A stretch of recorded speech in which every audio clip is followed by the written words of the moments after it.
Bonsoir à toutes et à tous. Bienvenue ce soir dans cette nouvelle conférence de l'Université du Soi. L'université qui va vous aider tout au long de cet été à vous dévoiler des clés puissantes dans tous les domaines de votre vie.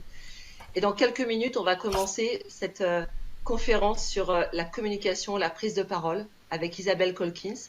Alors, prenez juste le temps en arrivant, vous vous connectez là tous en même temps, bien de vous installer tranquillement. Prenez de quoi noter, installez-vous bien, un verre d'eau, un thé, un café, ce que vous voulez. Et puis, surtout, profitez-en pour, dans le chat, à la droite de l'écran, pour vous présenter, dire d'où vous êtes, quelle ville, quelle région. C'est sympa toujours de savoir. On sait qu'on est en communication avec toutes les régions de France, aussi la Belgique, la Suisse, le Québec. Et on va démarrer donc dans quelques instants. Donc je laisse juste une petite minute le temps que tout le monde se connecte, le temps que la salle ouvre. Donc dans cette seconde conférence de l'Université du Soir avec Isabelle Colkins, vous allez voir, vous allez avoir une merveilleuse conférence sur la prise de parole et comment prendre votre vraie place avec comment vous affirmer, prendre votre place, votre parole. Ça va être génial. Donc prenez de quoi noter. Je vois que certaines commencent à se présenter, d'où vous venez, c'est super. Vraiment des personnes, un petit peu, je vois Florence, Sonia, Isabelle. Ça défile assez vite, donc j'ai un petit peu de mal à lire en direct. Mais en tout cas, on lit tous vos messages. Et là, je vais en profiter parce que maintenant, on va démarrer dans peu de temps, mais je vais laisser la parole à Edith Lassia. Edith, qui va introduire le sujet de ce soir. Donc, Edith, à toi, je te passe la main. Merci Sandrine et bienvenue Isabelle et bienvenue à chacune d'entre vous. Marie-Christine, Isabelle, Servane, Caroline, Ginette, vous venez du Québec, vous venez de Belgique, vous venez de partout dans le monde comme d'habitude. Alors, Isabelle, mon Dieu, Isabelle, leaduse du web il y a quelques années, et ce qui m'a, avant toute chose, ce qui m'a marqué chez Isabelle, c'est une authenticité, une douceur et en même temps une présence, une espèce de capacité à faire passer les messages dans la grande tranquillité, une assurance, une sécurité intérieure extrêmement agréable parce qu'on se sent part de ce qu'elle échange. On a l'impression qu'on est vraiment dans un échange profond avec elle. Ses valeurs m'ont beaucoup plu. Et puis on s'est rapprochés jusqu'à devenir amis. Et j'ai découvert surtout son expertise. Et l'expertise d'Isabelle, qui je crois est une ancienne timide, c'est la prise de parole en public. Mais la prise de parole dans un sens très profond, c'est-à-dire exprimer les valeurs, exprimer qui on est, exprimer dans toute notre profondeur les messages que nous avons envie d'envoyer au monde. Donc, en fait, c'est dans toutes les sphères de la vie que ça peut s'exprimer, à la fois en tant que soi par rapport aux autres, dans un cercle amical, voire familial, mais ça va jusqu'à des sphères professionnelles très, très élevées où on a parfois des enjeux extrêmement importants et où la parole est essentielle. Donc, Isabelle, c'est des valeurs. Elle a écrit un livre que j'ai adoré, La vie se voyage, qui est une suite d'aphorismes et de pensées qui se sont au quotidien pendant des jours et des mois, qui se sont enchaînés, entraînés. C'est une véritable musique de l'âme. Isabelle, c'est aussi des stages avec des éléphants parce qu'elle est très proche de la nature. Pour moi, c'est la profondeur, la simplicité et la lumière. Donc, je suis très honorée, très heureuse de vous la présenter pour celles qui ne la connaissent pas. Et vous allez vraiment vivre un voyage à la hauteur de la vie, ce voyage. Donc, je crois que je peux me retirer et te laisser la place. Comment incarner sa parole et lui redonner sa pleine puissance. Tu l'incarnes magnifiquement et tu es un modèle pour moi qui suis une conférencière maintenant internationale. Je sais que tu fais partie de mes mentors. Très bien. Donc du coup, Sandrine, quand tu veux, tu peux lancer le PowerPoint que l'on démarre la conférence, comment incarner sa parole et lui redonner toute sa pleine puissance. Puisque ça va être le sujet de cette soirée.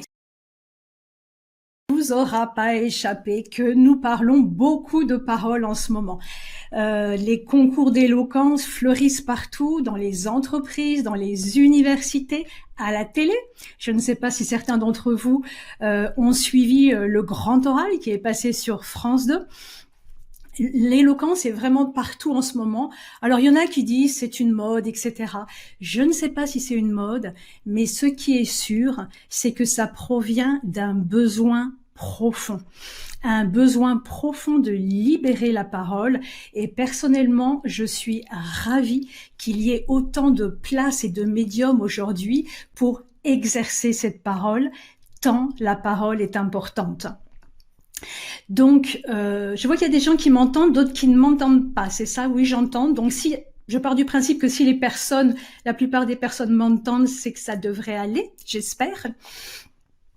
Donc, la parole, c'est vraiment le Graal aujourd'hui. C'est de cela dont nous allons parler aujourd'hui. Comment impacter, comment se faire entendre, puisque nous sommes aujourd'hui dans une société, dans un monde où la parole s'est tellement libérée que du coup, il y a quand même comme un brouhaha. Donc, comment faire la différence? Comment faire que notre parole ait un impact et soit entendue? C'est vraiment de cela dont nous allons parler ce soir. Avant de démarrer, j'aimerais vous proposer un petit sondage, que vous me disiez, vous, avant que nous démarrions cette intervention, pour vous, est-ce que vous avez le sentiment d'être un petit peu gêné, bloqué dans votre parole? Est-ce que vous avez le sentiment d'être freiné dans la parole? Et si oui, quelles en sont les raisons à votre avis? Qu'est-ce qui fait qu'aujourd'hui, vous sentez qu'il y a une parole en vous qui a envie de se manifester, mais vous sentez aussi qu'il y a des freins, qu'il y a peut-être des blocages ou de la difficulté à exprimer votre pleine parole? Est-ce que vous pourriez m'indiquer dans le chat les raisons pour lesquelles vous sentez que la parole n'est pas complètement fluide aujourd'hui? Voilà, si vous pouvez l'indiquer dans le chat. Et nous regarderons ça ensemble. Alors, je rappelais cette citation de Tony Robbins parce qu'elle me semble mais tellement véridique. La qualité de votre vie est déterminée par votre capacité à communiquer. Il y a tout le temps une confusion sur la communication. Les gens pensent que simplement parce qu'ils utilisent des mots, ils communiquent. Mais non. Comme le dit Marshall Rosenberg, qui est le fondateur de la communication non violente, les mots peuvent être des murs, les mots peuvent être vides, et les mots peuvent être des fenêtres, ou les mots peuvent être un pont. Ils peuvent créer des liens. Et cette communication, il faut la travailler, il faut de l'empathie pour créer des liens avec les autres. C'est un petit peu ce que nous allons voir, beaucoup ce que nous allons voir ce soir. Donc, la parole, c'est vraiment le Graal aujourd'hui. Ce que je disais en démarrant, c'est qu'il ne vous a pas échappé qu'aujourd'hui, les entreprises, la télé, les universités, les écoles organisent pléthore de concours d'éloquence. Alors, il y en a qui disent c'est une mode, etc. Je ne sais pas si c'est une mode, mais peu importe, c'est excellent. Pourquoi ? Parce qu'il y a un vrai besoin. Il y a un vrai besoin d'exprimer la parole, de débrider la parole. Donc, c'est très très bien qu'il y ait ces concours d'éloquence parce qu'ils permettent justement de se réapproprier notre parole. Alors, pour les personnes qui nous suivent ce soir, et merci à vous tous d'être là, à qui s'adresse ce webinaire? Eh bien, il s'adresse à toutes les personnes qui ne se sentent pas à l'aise dans leur parole, qui ne se sentent pas à l'aise à l'oral, à toutes les personnes qui ne s'autorisent pas à prendre leur place. Parce que si on peut communiquer au-delà des mots, parce que le silence lui-même est éloquent, malgré tout, le verbe est créateur. Et à un moment, il va falloir utiliser le verbe, les mots et les phrases et notre parole pour faire entrer nos idées dans la matière, pour que manifester nos idées. Donc, prendre la parole, c'est prendre sa place. À qui s'adresse ce webinaire? Eh bien, il s'adresse à toutes les personnes qui souhaitent connaître les clés essentielles pour se faire entendre, pour être entendu et pour gagner en impact. Et finalement, ce séminaire ou ce webinaire s'adresse à toutes les personnes qui souhaitent devenir auteurs de leur vie.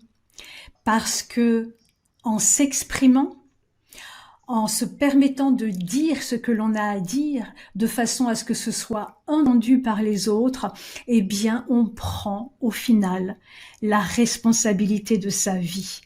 Et ça, c'est magique et ça, c'est merveilleux. C'est pourquoi la parole est tellement importante. Alors, qui suis-je, moi, pour vous parler de la parole ? Comme le disait Edith en introduction, c'est vrai que quand j'étais petite, on me disait timide. Alors, qu'est-ce que ça veut dire timide? C'est ambivalent. Parce que quand j'étais avec mes camarades à l'extérieur et à faire du sport, mais j'étais pas du tout timide. Par contre, quand je rentrais dans une salle de classe, que la salle était fermée et qu'il y avait un professeur, alors oui, là, j'étais timide parce que je ne me sentais pas bien dans l'environnement. Et du coup, je me suis tout le temps interrogée, mais pourquoi dans certaines circonstances, pourquoi la parole est fluide, pourquoi je sens cette parole forte en moi et pourquoi à d'autres moments, je ne me sens pas capable de dire ce que je ressens. Ça m'a tout le temps interrogée. Et puis, j'ai eu la chance d'avoir un père journaliste et nous avions beaucoup d'artistes qui venaient à la maison. Et j'entendais tous ces adultes en conversation fascinante, mais je me demandais tout le temps, mais pourquoi est-ce qu'ils choisissent ces sujets de conversation? Pourquoi est-ce que d'autres sujets ne sont pas abordés? Comment se fait-il que d'autres choses se communiquent sans que ça passe par les mots? Donc la parole et la communication m'ont tout le temps intriguée, m'ont tout le temps questionnée, m'ont tout le temps fascinée. Depuis que je suis presque née et aujourd'hui encore, je suis fascinée par cette capacité à dire. Aujourd'hui, ça fait 12 ans maintenant que j'enseigne l'art de prendre la parole. Ça fait 12 ans que je fais ce métier. J'ai travaillé avec presque tous les publics, des étudiants, des adultes en réinsertion, des artistes, des autistes, des startups. Vraiment, j'ai travaillé avec tout le monde. Aujourd'hui, je travaille beaucoup avec des chefs d'entreprise, avec des dirigeants d'entreprise en France et à l'international, et énormément avec des conférenciers et beaucoup d'experts. Là, en ce moment, je travaille avec des experts mondiaux qui vont défendre la biodiversité. Edith parlait de valeurs en démarrant, et c'est vrai que c'est très très beau de pouvoir mettre mon expertise au service d'experts qui défendent la biodiversité. Donc j'ai coaché, parce que je ne sais pas si certains d'entre vous connaissent les formats TEDx, ce sont des formats de conférences qui durent 20 minutes et qui ont complètement dépoussiéré le format de la conférence. Quand on intervient à une conférence TEDx, on incarne son message, on devient comédien de son message, mais dans le sens noble. On est vivant, on est dynamique et on habite sa parole. Et donc aujourd'hui, la plupart des gens cherchent à faire des conférences en s'inspirant du format TEDx. Et j'ai la chance d'avoir coaché en France plus de 80 speakers TEDx, plus d'autres speakers, une vingtaine, qui s'inspirent du format TEDx. Pour vous dire que le travail sur la parole, je connais. Je sais à quel point, en France, les gens ont une difficulté à se dire. Je pense que ça provient du terrain judéo-chrétien, de la façon dont la parole est pratiquée au niveau de l'école, de l'éducation, de cette culture française qui est dans la réprimande. Tout ça fait que on n'ose pas. Tout ça fait qu'on se rétrécit dans notre corps, dans notre voix, dans notre parole, malheureusement. Donc ce soir, nous allons voir des éléments pour vous permettre de dépasser ces difficultés, pour vous réapproprier votre parole, lui donner libre cours et lui redonner son impact. Voilà. Est-ce que tout le monde m'entend toujours bien? Et nous allons poursuivre. Alors, nous allons aborder 3 éléments très importants pour se réapproprier la parole et lui redonner son impact. On va d'abord aborder les 2 axes pour déployer son authenticité. Merci Sylvie pour la réponse, merci Servan, merci Cathy, merci à vous toutes. Après avoir vu les 2 axes pour déployer son authenticité, je vais vous donner, merci Émilie, les 3 secrets pour gagner en impact, puisque l'impact aujourd'hui, c'est vraiment le Graal. Et finalement, nous verrons les 3 qualités indispensables pour libérer sa pleine puissance. Par rapport à la question que je vous ai posée au démarrage, ce qui vous freinait, ce qui vous retenait dans votre parole, Sandrine va vous mettre un petit sondage. Si vous voulez bien nous dire jusqu'à quel point vous vous sentez freiné dans votre parole. C'est une échelle allant de 0 à 10. C'est 0, je me sens pas du tout freiné. Et 10, 10, je me sens terriblement freiné. Donc 0, pas du tout freiné, et 10, terriblement. Si vous voulez bien répondre au petit sondage que Sandrine va vous mettre dans le chat. Merci. Je continue.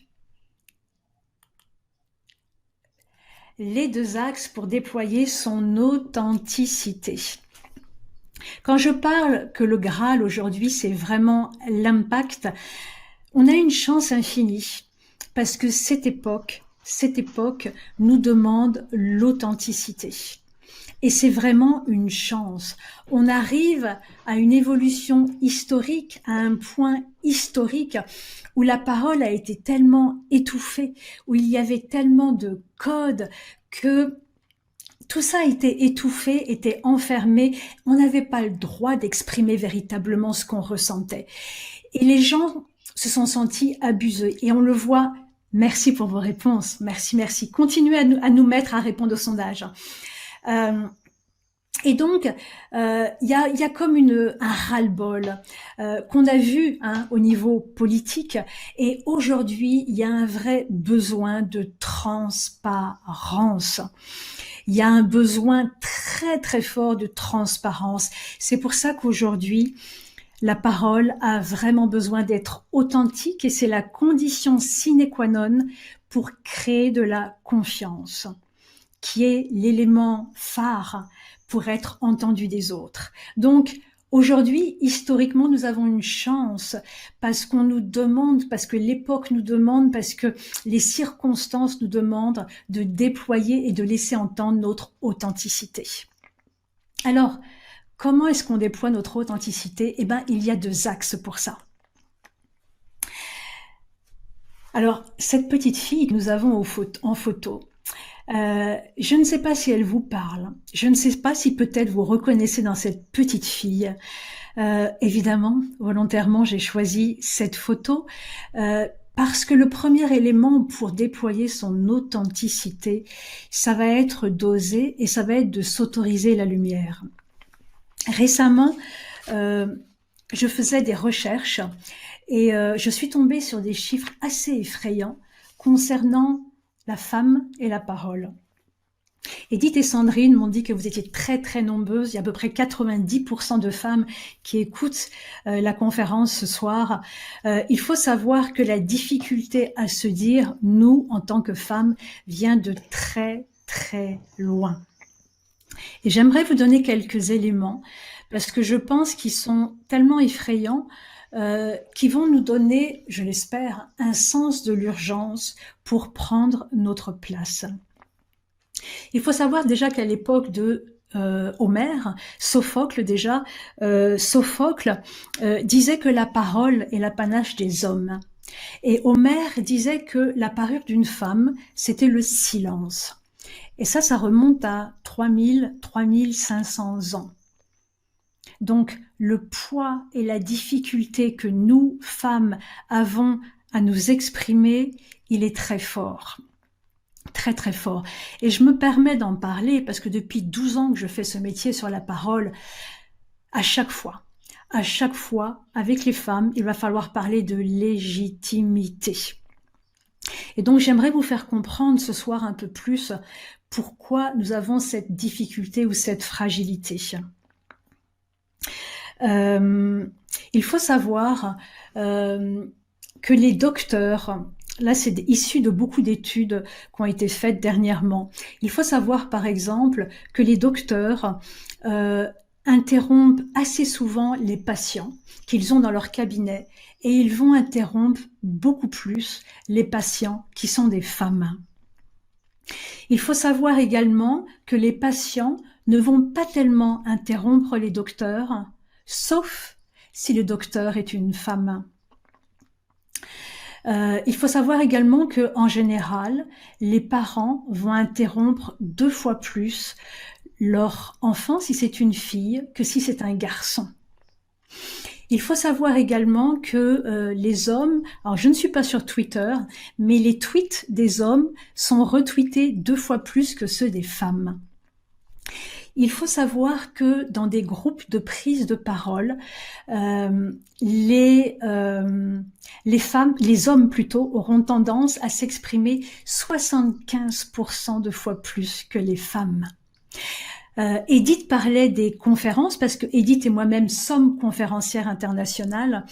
Il faut savoir que dans le monde de la conférence internationale, il y a 35% de femmes.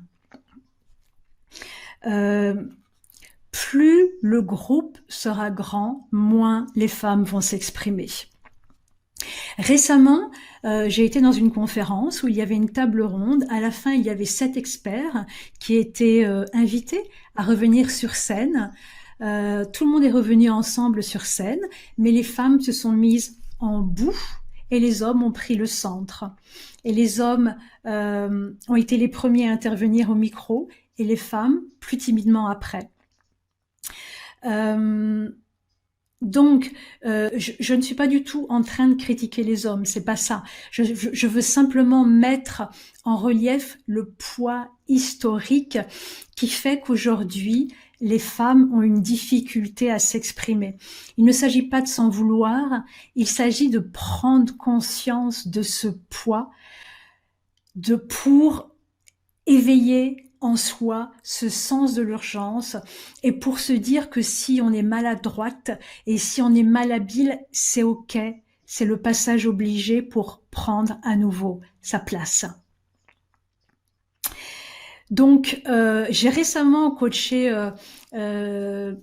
un groupe, enfin il y avait des hommes et des femmes dans ce groupe, et dès le démarrage, la femme m'a dit « Oh, mais moi je ne sais pas en fait si je veux prendre la parole, moi l'ombre me va bien, en fait j'ai envie de rester dans l'ombre. » Et je lui ai dit « Non, tu vas travailler comme tout le monde, tu vas te mettre dans la lumière et une fois que tu auras goûté à la lumière, tu choisiras entre l'ombre et la lumière. Mais aujourd'hui, nous, on connaît l'ombre. Donc, va vers la lumière, ose, affirme-toi, deviens plus assertive et après, tu choisiras, mais quand tu auras goûté aux 2. Merci Matt pour les résultats du sondage. Donc voilà, l'authenticité, ça va être d'abord d'y aller, de s'autoriser, même si c'est pas aussi joli qu'on le voudrait, même si c'est pas aussi percutant qu'on le voudrait, parce qu'il y a une urgence simplement à prendre la place et à déployer sa parole. Donc, première chose, s'autoriser et s'autoriser la lumière. Et dans un deuxième temps, être soi. L'authenticité, c'est effectivement être soi. Alors, comment est-ce qu'on fait pour être soi? Être soi et l'authenticité, c'est ce qui va créer aussi de la confiance. Ça va être, en fait, l'être personnel, l'être intime que vous êtes. Essayez de plus en plus de le révéler professionnellement ou de façon publique. Souvent, quand je coach les gens, quand je suis avec eux, on discute, ils sont à l'aise, tout est fluide, etc. Et dès qu'on fait une répétition de discours ou dès qu'on fait une répétition d'intervention, tout d'un coup, on met un costume, on se rigidifie et on se rapetissit en fait. En termes de personnalité, en termes d'énergie, en termes de vocabulaire, en termes de tout. Soudainement, on rentre dans une norme et on devient quelconque en fait. Parce qu'on a peur de ne plus plaire, on a peur que notre singularité peut-être être confrontante pour l'autre. En fait, non.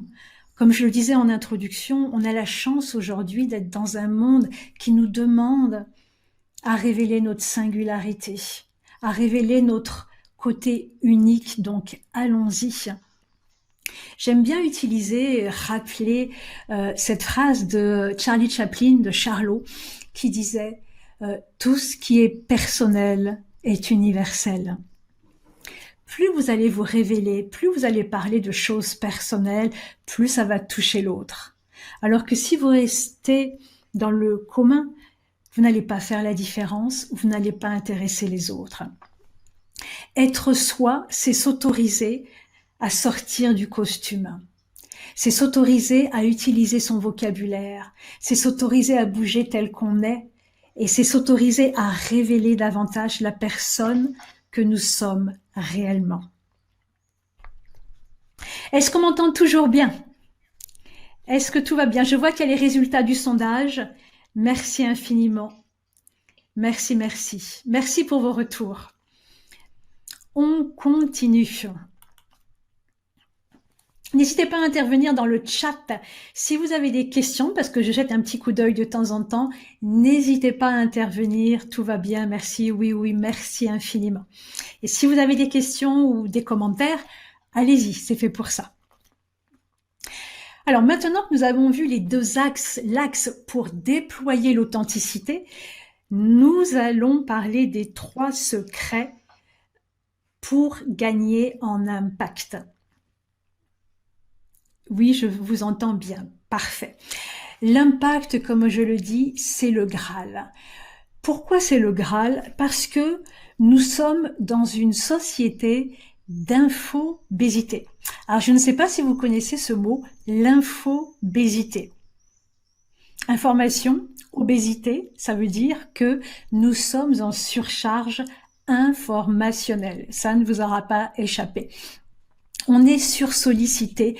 Jamais le cerveau humain n'a traité autant d'informations. En 3000 ans d'histoire, ça ne s'est jamais vu. Nous sommes à une période où nous sommes constamment abreuvés d'informations. Les médias, télé, les abribus, les journaux, la radio, partout, les écrans qu'on retrouve un petit peu dans les stations essence, même parfois jusque dans les toilettes. Non mais c'est fou. On est surchargé d'informations. On dit qu'en France, le chiffre, c'est que 1 salarié sur 2 est en surcharge informationnelle. Ça, c'est une information clé. Ça veut dire que si vous ne faites que transmettre de l'information, sans jus, sans rien, personne ne va vous entendre. C'est-à-dire que ça va être noyé dans le flot d'informations. C'est pour ça qu'aujourd'hui, on parle sans arrêt d'impact. Impact. Comment est-ce que je fais pour m'exprimer et que ce soit entendu par l'autre et que ça puisse influencer? Donc, c'est ce que nous allons voir à travers ces 3 secrets. Infobésité, je ne connaissais pas, c'est fondamental parce que ça change la façon de s'exprimer. Il faut vraiment garder ça présent à l'esprit. Il y a tellement d'informations, on peut plus se contenter aujourd'hui simplement d'intervenir et de dire d'une façon un petit peu presque banale des informations. Ça ne va pas suffire. Je bois un tout petit peu et je vais vous révéler les 3 secrets.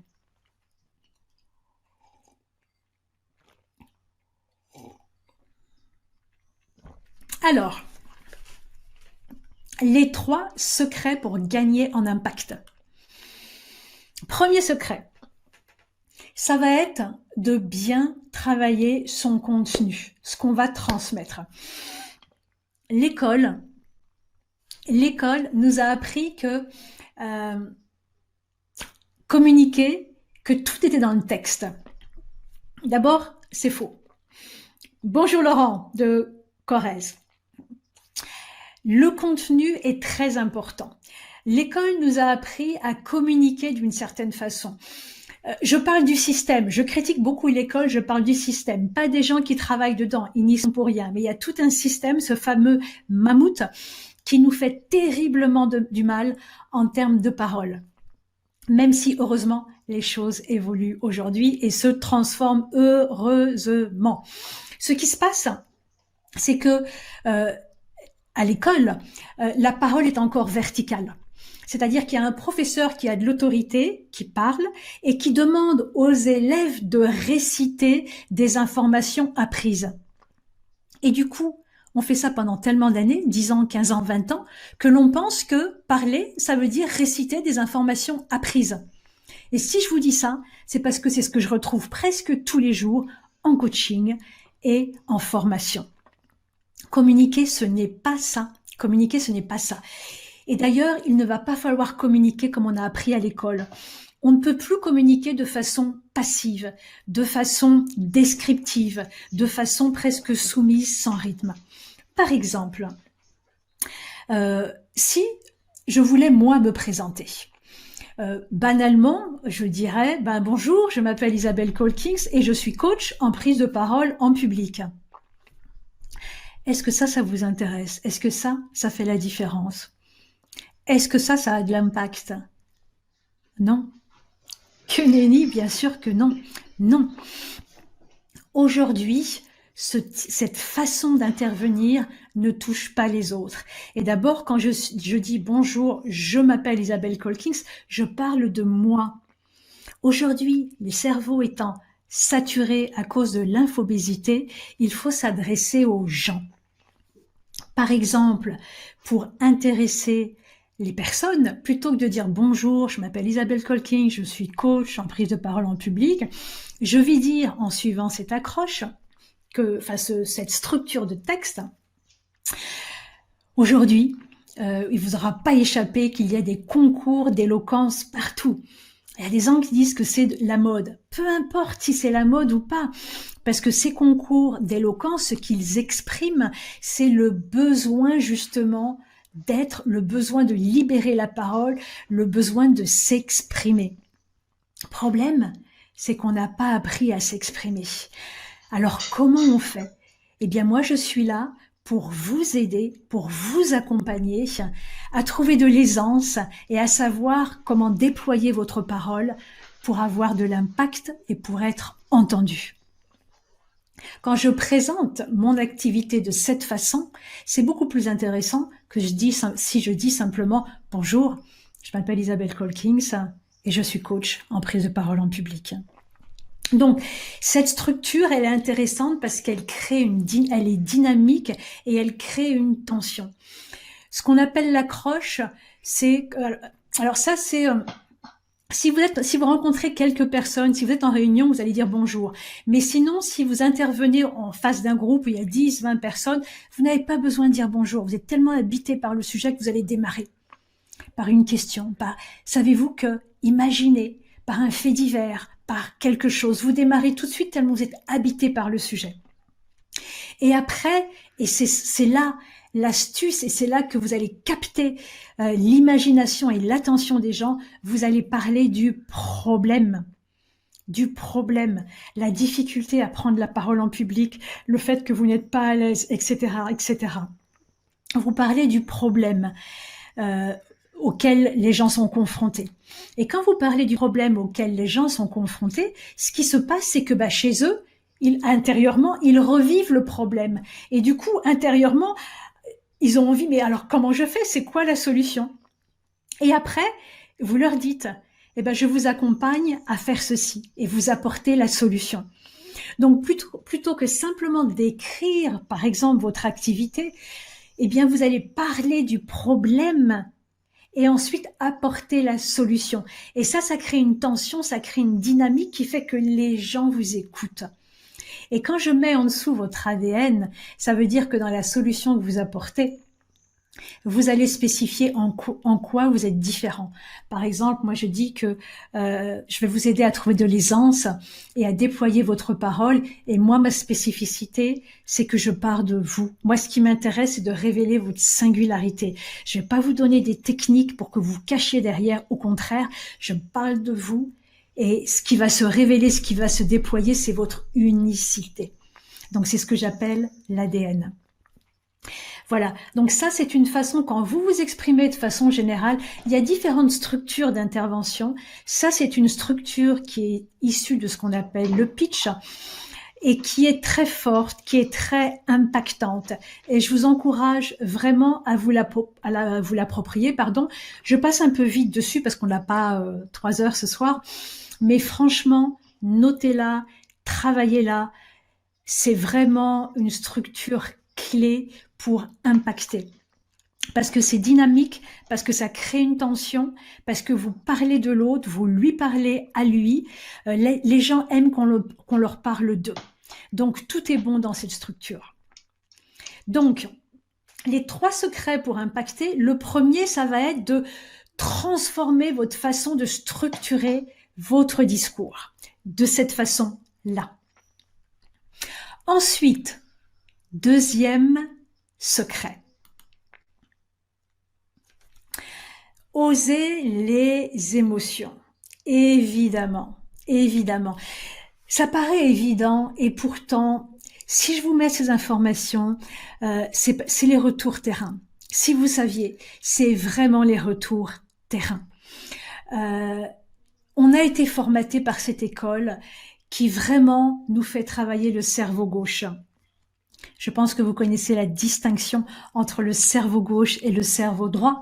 Le cerveau gauche, c'est tout ce qu'on appelle, tout ce qui est plus rationnel, c'est la logique, c'est ce qui est mathématique. Et le cerveau droit, c'est ce qui est plus holistique, artistique, intuitif, instinctif. C'est plus l'émotion et à gauche, c'est plus l'intellect. Voilà, une façon un petit peu de comprendre ces 2 notions. À l'école, il vous aura pas échappé qu'on travaille essentiellement sur le cerveau gauche. Mathématiques, logique, c'est l'intellect. Et donc, on travaille tellement là-dessus que on grandit, on sort de l'école, on rentre dans le monde de l'entreprise ou autre, où on parle avec des proches, des camarades, etc. Et on a été formaté à communiquer sur des faits, des arguments, des données. Et donc, on continue. Mais non, en tant qu'individu, on a ce cerveau, on a et l'intellect et les émotions. Et dans un public, vous allez avoir des gens qui vont être à préférence intellect et d'autres personnes qui vont être à préférence émotionnelle. C'est-à-dire que si vous voulez toucher l'intégralité des gens qui sont avec vous dans la salle, il va falloir balayer les 2 hémisphères du cerveau. C'est-à-dire que dans votre démonstration, dans votre intervention, vous allez à la fois devoir nourrir le cerveau gauche, c'est-à-dire donner des arguments, donner des chiffres, des faits, et en même temps nourrir le cerveau droit, c'est-à-dire de l'émotion. Alors, comment on fait ça ? L'émotion, c'est à la fois, ça peut être des petites histoires, ça peut être des expériences clients, ça peut être des résultats clients, ou ça peut être beaucoup plus simplement que vous parlez avec le cœur, avec les émotions. Et ça remplit cette tâche. Est-ce que c'est bien clair, la notion d'émotion ? N'hésitez pas à intervenir dans le chat et à commenter parce que je jette un petit œil de temps en temps, donc n'hésitez pas à intervenir, poser des questions et commenter.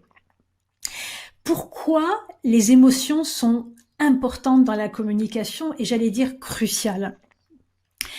Elles sont cruciales pour la raison que je viens d'aborder, hémisphère droit, hémisphère gauche du cerveau, et elles sont cruciales pour une deuxième raison. Les émotions, en tant que telles, ne sont ni bonnes ni mauvaises.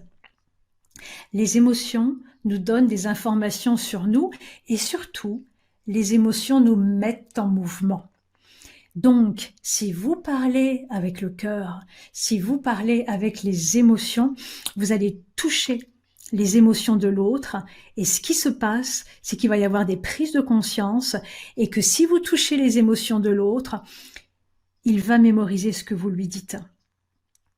C'est pas pour rien que l'être humain, depuis qu'il existe et depuis qu'il parle, surtout depuis 1,5 million d'années où il s'exprime, l'être humain a transmis les informations par le biais d'histoires.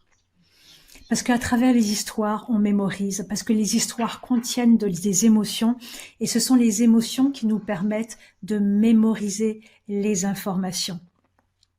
Et en plus, on sait aujourd'hui à travers les neurosciences que l'aire du cerveau consacrée ou dédiée aux émotions, c'est la même aire où on prend les décisions. En fait, la prise de décision est impulsée par les émotions. Donc, quand on s'exprime, il va falloir parler avec l'intellect, comme on l'a appris à l'école, et il va falloir également parler avec le cœur et avec les émotions. Et c'est ainsi que vous allez pouvoir impacter. Dans les coachings, j'ai beaucoup d'hommes qui me disent, on me dit que mon discours est intéressant, mais ça n'agrippe pas, ça touche pas, il manque quelque chose. Et ils me disent eux-mêmes, j'arrive pas à y mettre mes émotions. Et donc on travaille sur le lâcher, sur l'ouverture du cœur pour parler avec les émotions, parce que si vous voulez impacter, il va falloir vous aller chercher vos émotions. Et ça implique aussi, ça implique également de parler moins vite, de réduire le débit. Si vous allez trop vite, c'est uniquement un transfert d'informations d'intellect à intellect. Si vous voulez que ça touche les émotions et que ça dure, que ce soit pérenne, il va falloir parler un peu moins vite parce que vous allez devoir aller chercher vos émotions et il faut les laisser tomber dans l'autre. Il faut les laisser descendre dans l'autre. Voilà. Alors, y a-t-il des commentaires sur les émotions? N'hésitez pas à commenter. Donc, oser les émotions, c'est le deuxième secret pour impacter votre auditoire. Qu'il s'agisse d'une personne, de 10, 100 ou 1000 personnes. C'est pareil. OK? Ensuite, troisième élément. Incarnez vos mots. Je me permets de boire un tout petit peu. Tout à fait, Lorraine. Être déconnecté de ses émotions, c'est se couper de la partie la plus forte qui est dans notre vrai moi. L'intellect est une fabrication. Il y a des sujets non émotionnels. Oui, tout à fait. Si je dois parler de fiscalité. Oui, bien sûr. Effectivement, parler de fiscalité, ça peut être compliqué, mais à la fin, j'évoquerai autre chose, vous allez voir, parce qu'effectivement, à un moment, si vous parlez de fiscalité, il n'y a pas forcément à y mettre de l'émotion, mais au démarrage ou à la fin, en posant le contexte ou en disant pourquoi c'est important, pourquoi, là, vous allez pouvoir mettre un peu de cœur. Et c'est ce qui va faire la différence. Plutôt que simplement de parler de fiscalité comme ça, sans y mettre du cœur. Donc, au démarrage et à la fin, vous allez pouvoir, en posant le contexte, mettre du cœur et ça va changer le poids de votre intervention. Alors, incarnez vos mots. J'ai donc parlé de la structuration du message, clé numéro 1. Deuxièmement, le fait de oser les émotions. Et maintenant, troisièmement, les mots. J'en reviens encore à cette époque qui nous demande de la transparence et cette époque d'infobésité où les cerveaux sont saturés, où les cerveaux sont usés, où les cerveaux sont sursollicités. Ce qui se passe, et encore une fois, je le vois constamment dans les formations et dans les coachings, on est pris dans un tourbillon. Et donc nous, on est dans ce rythme aussi. Et on va vite, et on va vite, et on va vite. Si vous voulez qu'on vous entende, il va falloir incarner votre parole. Il va vous falloir incarner vos mots. Si vous saviez combien de fois, quand je fais répéter un discours, une intervention, etc., les gens vont vite. Si on va vite, c'est-à-dire que soi-même, on n'est pas complètement intéressé à ce qu'on dit, donc comment voulons-nous que les autres le soient ? Vous voulez faire la différence, c'est très simple. Habitez chacun de vos mots. Alors, j'ai mon petit œil qui a été sur la droite, je vois Sandrine, et quand les émotions font perdre pied. Sandrine, c'est une histoire de gestion des émotions. C'est-à-dire qu'il faut en prendre conscience, il faut devenir ami avec elles. C'est-à-dire que si on les bloque ou si on les ferme, effectivement, elles peuvent nous faire prendre pied. Et il faut créer un lien plus proche avec elles. Et du coup, on devient ami et elles ne nous font pas perdre pied. Elles deviennent un atout crucial. Je réponds très vite, je suis désolée Sandrine. Mais voilà, une petite clé. Donc, incarner vos mots, c'est crucial. Incarner vos mots, mais c'est chaque mot. C'est à ce prix-là qu'on fait la différence. Je vais pas dire je m'appelle Isabelle Colkings, je m'appelle Isabelle Colkings. Même les fins de phrases, il faut pas les manger. Il faut pas que vous partiez sur vos mots comme si vous n'étiez présent qu'à 20 ou 30%. Donc, je me suis amusée à vous mettre un petit texte. Malheureusement, je ne vais pas vous entendre, mais c'est un texte sur lequel on peut travailler l'articulation. Quand je dis l'articulation, je ne parle pas d'articulation mécanique. Je parle d'une articulation en termes d'énergie et en termes d'intention. C'est crucial. Vous voulez faire la différence, soyez présent du premier mot jusqu'au dernier mot. Articulez. Vous voyez comme je dis pas articuler. Articulez vos mots. Articulez vos mots. C'est à ça qu'il faut en arriver. En formation, je travaille avec les gens, je leur donne des textes. Souvent au début, c'est pouh, et je les arrête et je suis intransigeante. Mais c'est magnifique.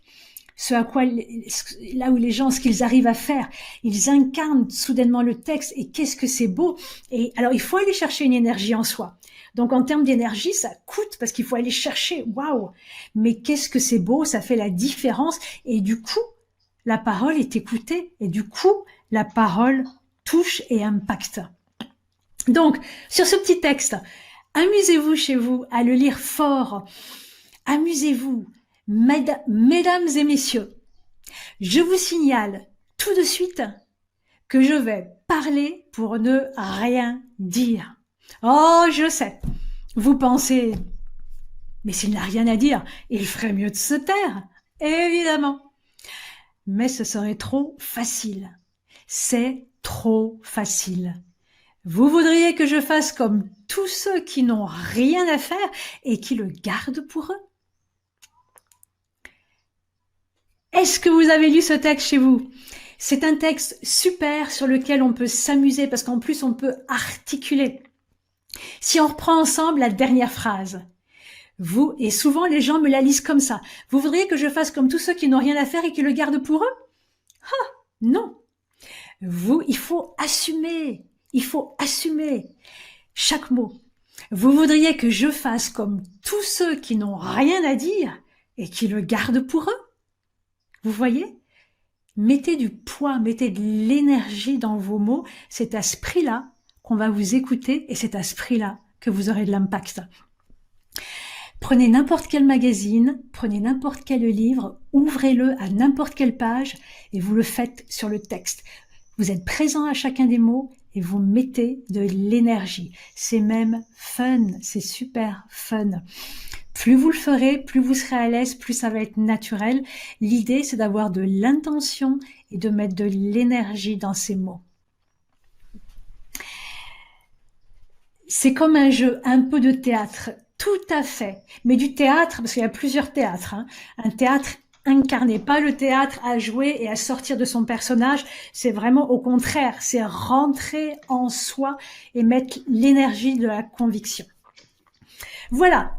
Ensuite, nous avons donc vu les 3 secrets pour gagner un impact et maintenant nous allons voir les 3 qualités indispensables pour libérer sa pleine puissance.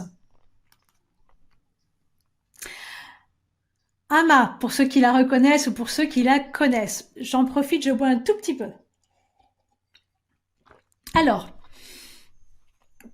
pourquoi j'ai mis la chaleur ? Ça peut peut-être être surprenant.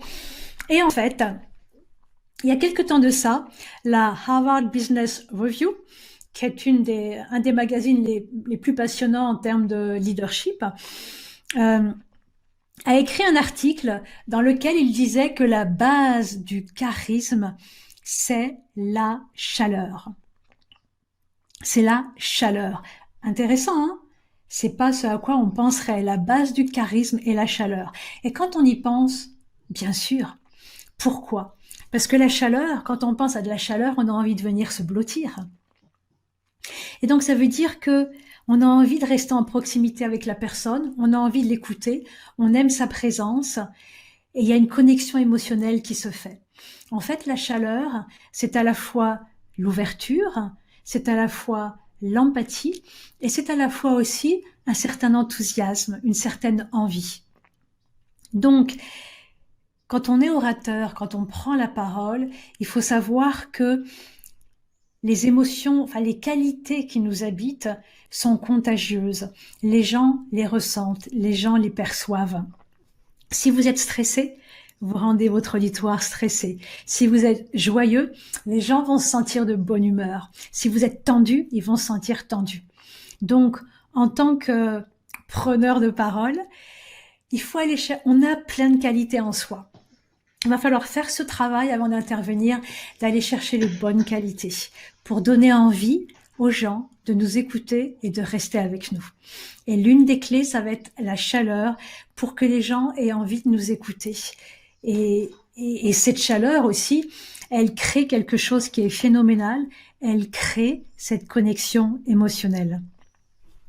Il faut savoir que quand on est en contact avec des gens, il y a tout le temps deux niveaux de relation. Il y a le niveau plus superficiel, que j'appellerais le niveau rationnel, qui est tout ce qui se dit dans les mots, le message, c'est le statut, c'est l'étiquette, c'est les trophées. Et on rentre en relation avec les gens à travers ce niveau plus rationnel. Mais en vérité, le niveau le plus important dont on parle presque jamais, c'est un niveau plus souterrain, qui est invisible. C'est le niveau émotionnel, c'est le niveau intuitif, c'est le niveau instinctif. On n'en parle pas, mais c'est lui qui l'emporte sur la relation, c'est lui qui fait toute la différence, ce niveau émotionnel. Donc, si vous arrivez avec de la chaleur, avec de l'envie, vous créez cette connexion émotionnelle. Les gens se sentent bien et déjà ça crée de la confiance. Donc par ricochet, la chaleur, c'est vraiment une qualité phénoménale. Deuxièmement, l'engagement. Alors j'ai choisi deux personnes que vous reconnaîtrez sans difficulté.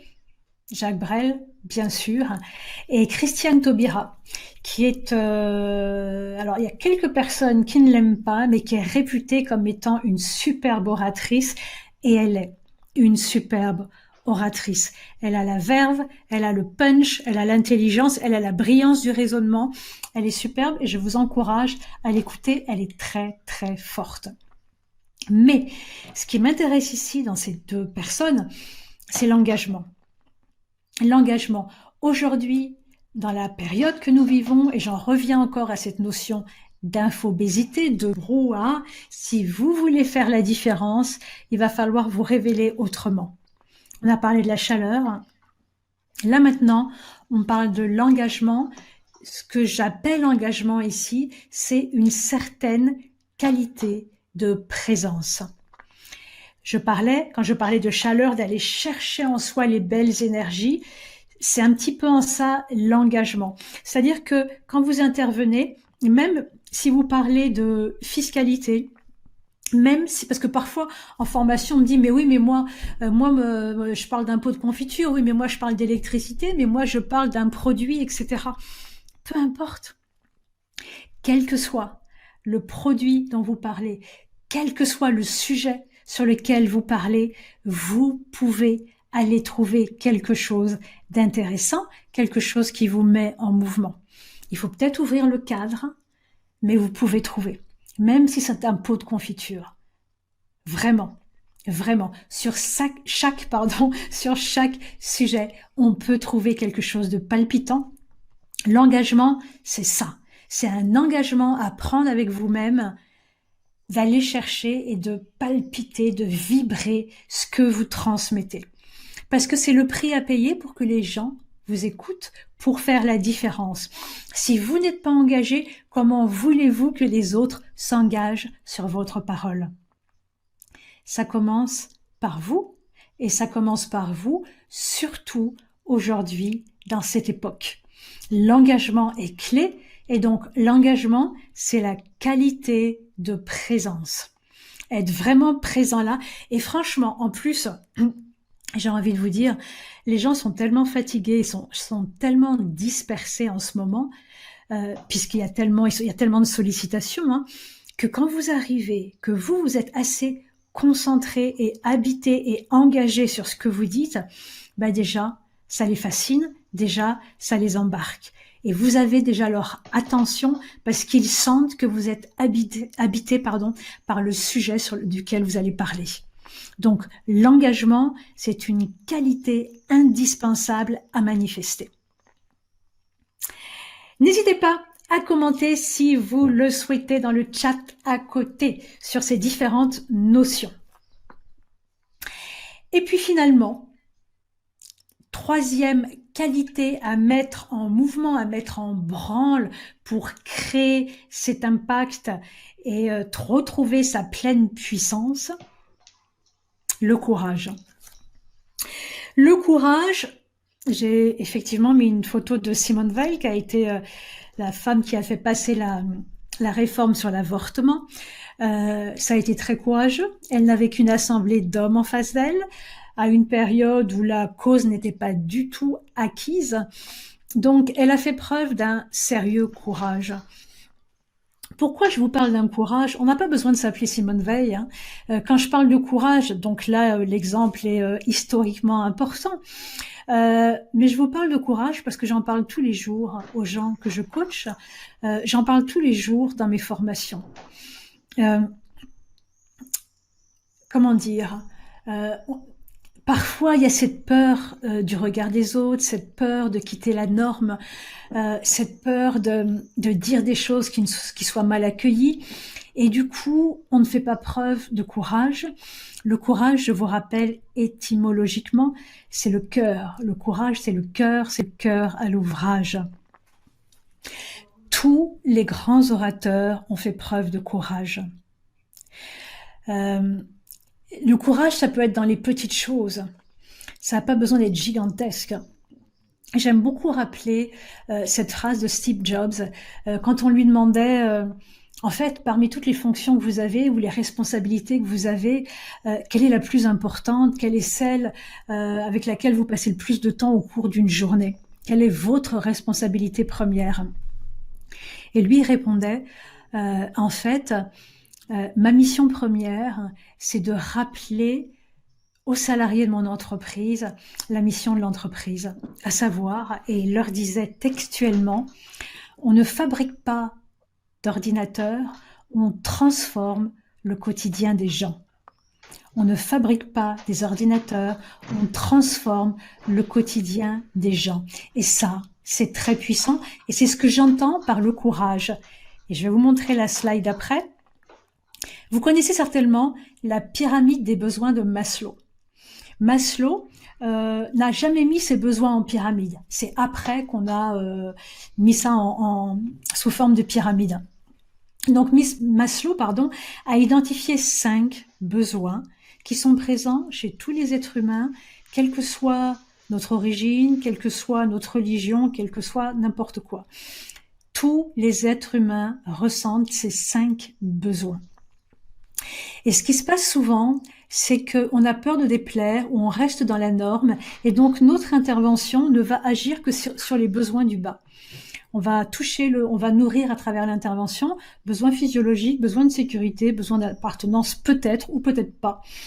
Ou peut-être encore le besoin d'estime ou peut-être pas.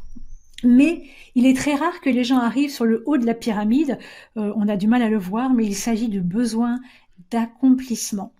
Le besoin d'être utile, le besoin de servir, le besoin de contribuer. Et en fait, chaque être humain éprouve ce besoin de contribuer. Et dans les interventions, on peut rappeler ce besoin et c'est exactement ce que Steve Jobs a fait en disant non, on ne fabrique pas des ordinateurs, on transforme le quotidien des gens. Il a nourri le besoin d'accomplissement. Et donc, il faut trouver, vous, dans vos interventions, votre déclinaison de cette phrase de Steve Jobs. Qu'est-ce que vous allez pouvoir aller nourrir d'important, de grand chez l'autre? Et c'est en ça, et je vais revenir un tout petit peu en arrière, c'est en ça que je parle de courage, comme je l'ai mis ici, et je reviens sur ma slide de Maslow. Pas forcément quelque chose d'énorme comme ça, mais de rappeler aux gens, leur rappeler des choses, leur permettre d'être plus grands qu'ils pensent n'être. C'est très, très important. Et en fait, comment on fait ça? C'est en rappelant le pourquoi, en rappelant du contexte.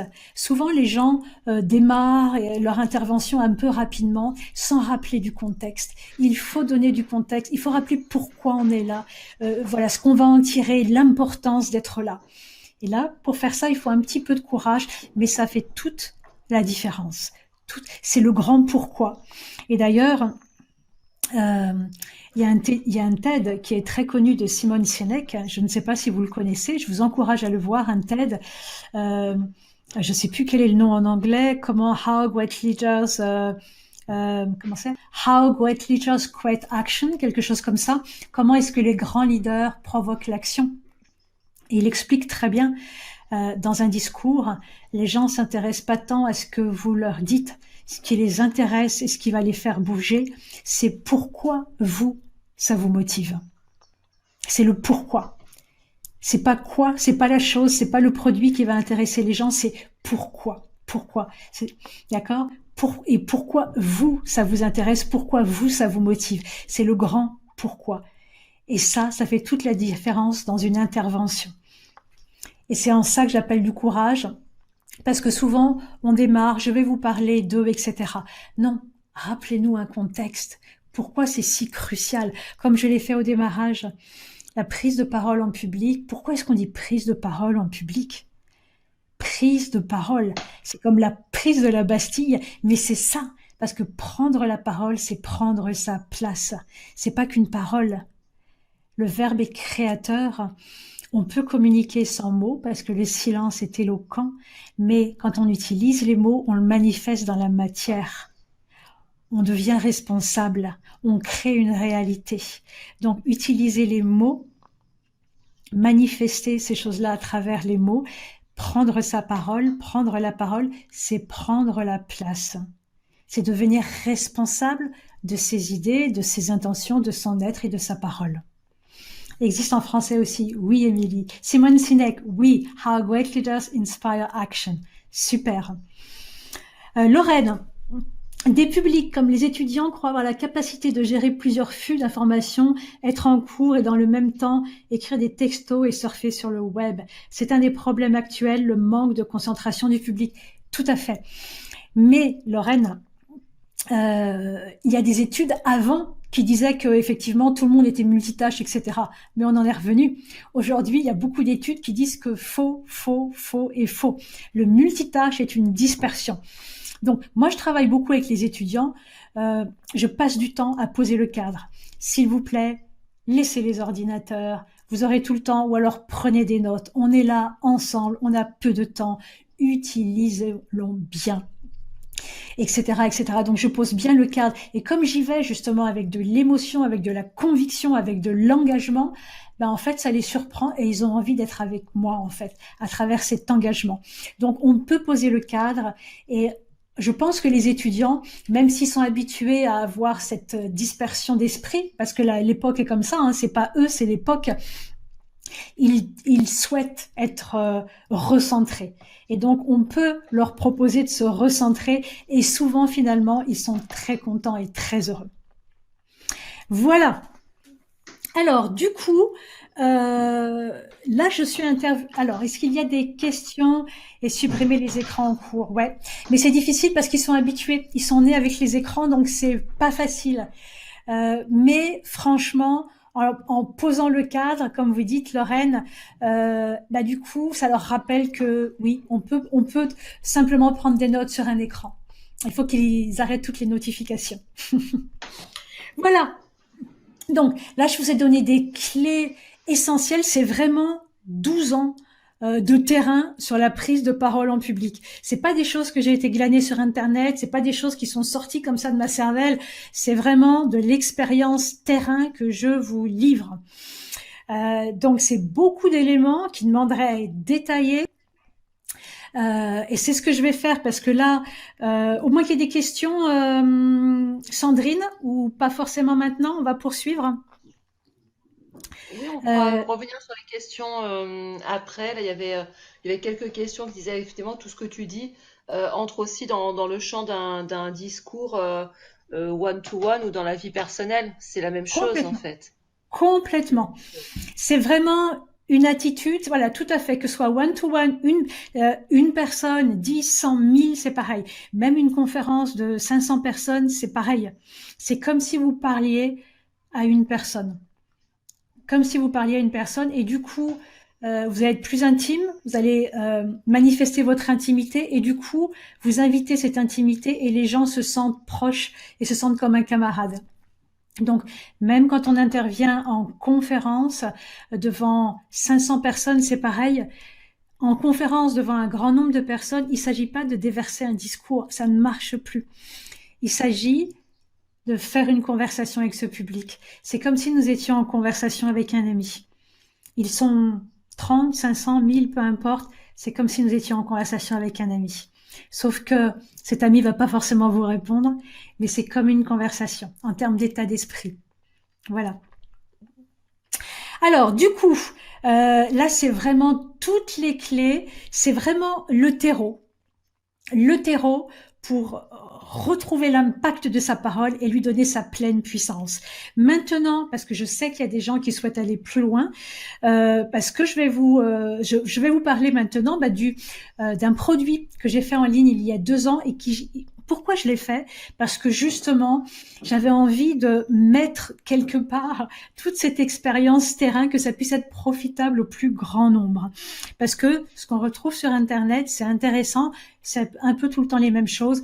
En fait, dans le monde de la prise de parole en public, il y a beaucoup de gens qui interviennent et c'est de la technique.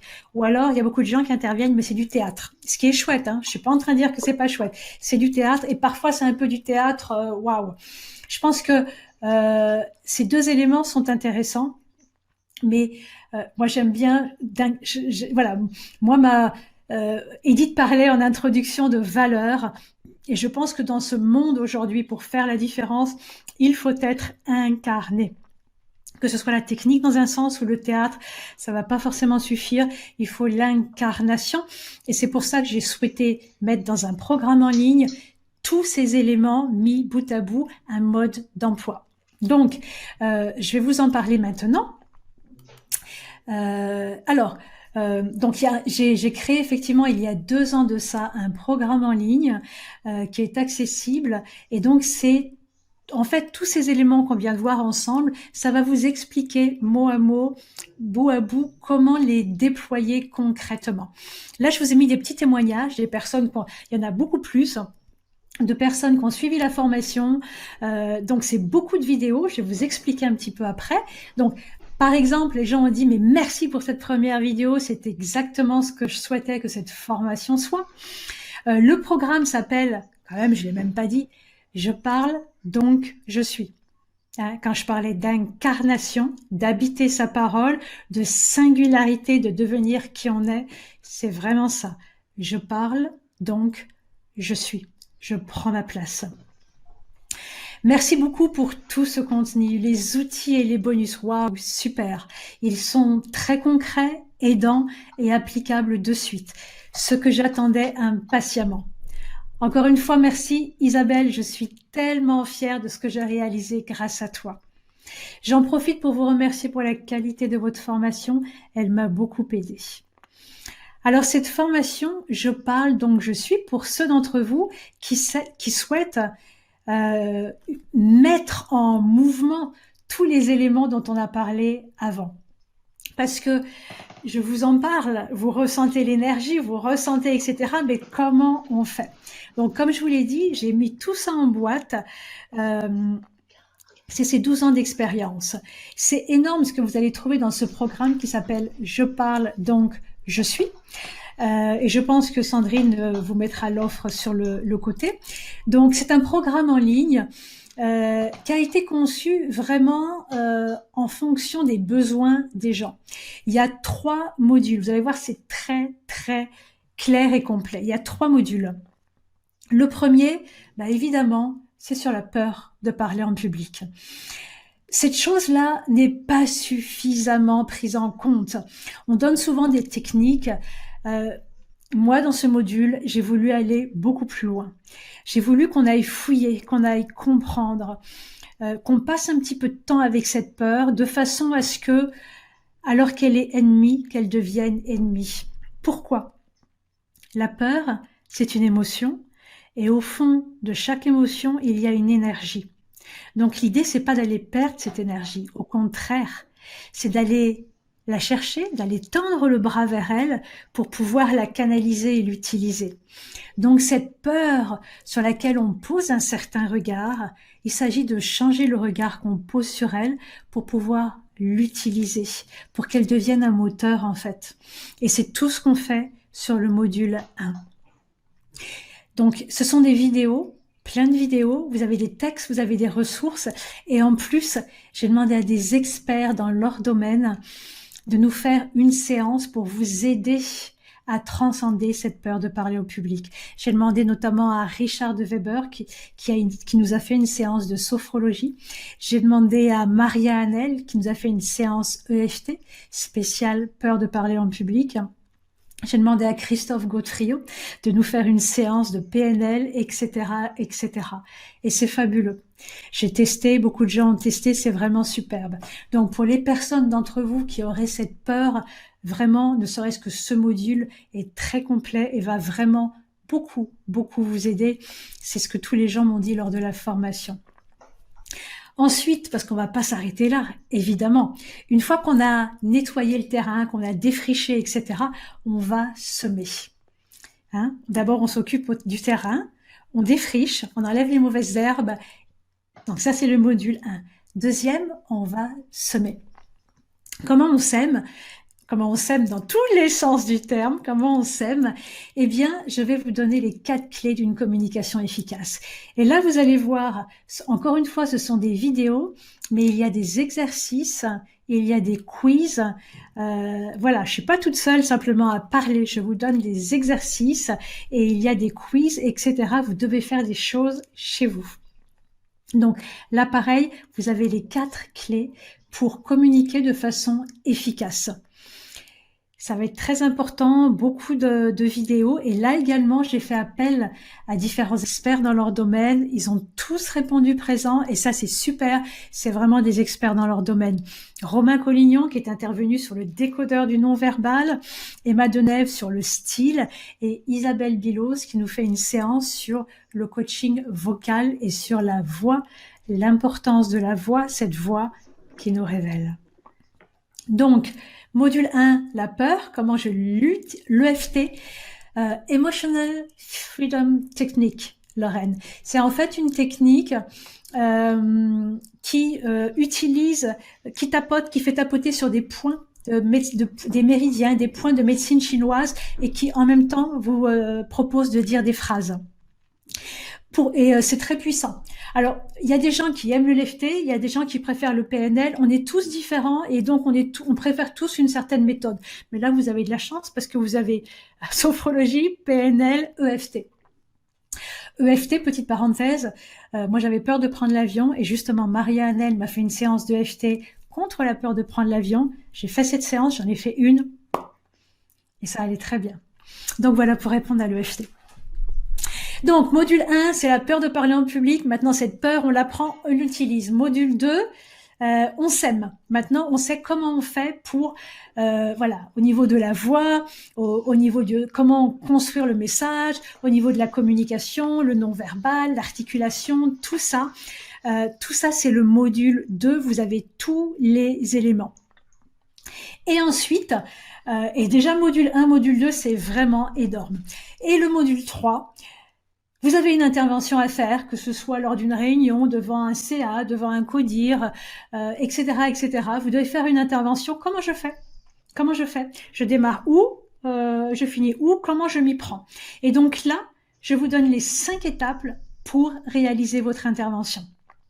Alors, je veux simplement dire, parce que moi je coach beaucoup en termes de conférences, ce programme n'est pas spécial conférence. À la conférence, il y a encore d'autres choses à peaufiner. Mais déjà, ça va vous donner la trame, comment faire une conférence. Donc ça, le module 3, c'est vraiment les 5 étapes pour construire une intervention. Et vous avez tout. Et vous avez en plus Nico Pen qui nous a fait une séance sur le langage hypnotique et Joël Etchefara sur l'argumentation. Franchement, j'aurais aimé trouver ça avant, personnellement, parce que j'aurais avancé beaucoup plus vite dans la vie, franchement. C'est énorme ce que je peux vous donner dans ce programme. Je parle donc je suis. Comme vous le voyez en bas de la diapo, c'est un programme que j'ai conçu. Il fonctionne sur 21 jours. Je vous explique. Ce que j'ai voulu, c'est qu'il soit efficace. C'est-à-dire que souvent, ce qui se passe, on achète un programme en ligne, on est impatient, on fait tout pendant 2 jours et après, saturé et on laisse tomber. Pour éviter ça, j'ai conçu ce programme pour ceux qui vont s'inscrire, que chaque jour, vous allez avoir un contenu qui se libère. Et chaque jour, vous allez recevoir dans votre adresse email un contenu sur 21 jours, de façon à consolider tous vos acquis. Et on sait que 21 jours, 3 semaines, c'est la durée nécessaire pour changer les habitudes. En même temps, si quelqu'un a une échéance, écoutez, dans 2 semaines, moi, je dois intervenir, c'est important, etc., je peux tout débloquer, c'est possible, je l'ai déjà fait. Je ne le recommande pas pour faire du bon boulot, parce que parfois il y a des gens qui disent « j'ai pas peur de parler en public, j'aimerais directement aller au module 2 ». Franchement, passez par le module 1, parce que probablement vous allez apprendre des choses. Franchement, je ne vous dis pas le nombre de personnes qui m'ont dit ça, et même en formation, quand je demande à des personnes, on parle d'estime de soi, etc. Non, moi j'ai pas de problème. Et finalement, on en parle et les gens me disent, en fait, je réalise que ça me concernait aussi. Donc voilà, le programme est conçu pour se libérer chaque jour dans votre boîte email, et ce pendant 21 jours. Mais si vous avez un besoin, on peut le débloquer avant. Ensuite, donc le programme, ça correspond à plus de 6 heures de vidéo. Il y a des quiz, il y a des évaluations, il y a des ressources, il y a les vidéos ressources des experts, etc. Ce que je voulais vous dire également, c'est que il y a possibilité, en termes de ressources, vous avez également sur la plateforme la formation, une fois que vous l'avez achetée, elle est accessible à vie. Et vous avez la possibilité d'écrire des messages, de commenter, etc. Je réponds personnellement à tous les messages. Dernièrement, il y avait pas mal de personnes qui posaient beaucoup de questions, même parfois ça devenait presque un coaching personnalisé. Donc non, c'est pas un coaching, mais allez-y, s'il y a des doutes, des questions ou quoi que ce soit, vous voulez, il y a beaucoup de gens qui commentent, il y en a qui posent des questions supplémentaires, etc. Je suis là et j'y réponds. Une fois que vous avez souscrit au programme en ligne, vous n'êtes pas tout seul. C'est pas mon genre. Moi, je fais ça parce que j'y crois.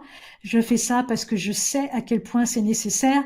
Je fais ça parce que je veux que chacun prenne sa place. Si on veut un monde meilleur, c'est le prix et je veux contribuer à ça. Donc, je suis également dans le programme après. Vous n'êtes pas tout seul. Voilà. Donc, le tarif, normalement, est de 697 et franchement, c'est même pas cher par rapport à tout ce que vous allez avoir dans ce programme, qui, je vous l'ai dit, est le fruit de 12 ans d'expérience, et ce ne sont pas des choses que vous allez trouver ailleurs. Alors, il y a des gens qui disent c'est cher, c'est pas cher. Tout est relatif. Tout est relatif. C'est une histoire d'engagement, c'est une histoire de volonté. Donc, vous l'avez ce soir et pendant 2 jours, Sandrine, c'est ça, l'offre reste valable pendant 2 jours, Sandrine, c'est bien ça? Oui, c'est ça, pendant 48 heures, oui, tout à fait. Voilà, pendant 48 heures, vous l'avez à 447 €. franchement, c'est rien par rapport à ce que vous allez trouver dans le programme. Et en plus, j'ai eu envie, j'ai dit à Sandrine tout à l'heure, j'ai dit, mais Sandrine, j'ai eu une idée. Et ben voilà, en plus, ça me fait plaisir et j'espère que ça vous fera plaisir. J'ai écrit un livre dont Edith a parlé, que je vous mets ici. La vie se voyage.